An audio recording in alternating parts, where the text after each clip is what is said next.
प्रेम जय महाराष्ट्र. काल भारतीय जनता पक्षाच्या एका झाकणझुल्या नेत्याचं एक वक्तव्य माझ्या कानावर पडलं. किरीट सोमय्या म्हणतो, दक्षिण मुंबईमध्ये यामिनी जाधवांचा पराभव का झाला, कशा प्रकारे अरविंद सावंत जिंकून आले, कारण इथे वोट जिहाद झाला.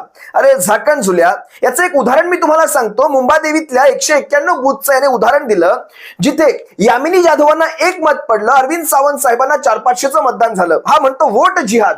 आता मला एका साध्या प्रश्नाचं उत्तर दे, तुझ्या बुद्धीची मला कीव येते झाकणझुल्या नेत्या. हा म्हणतो 1 मत कसं काय पडू शकतं? मग मला एक सांग, त्या सबंध 191 बूथवर फक्त एकच हिंदू राहत होता का? तुम्हाला हिंदूंनी देखील लाथाडलं.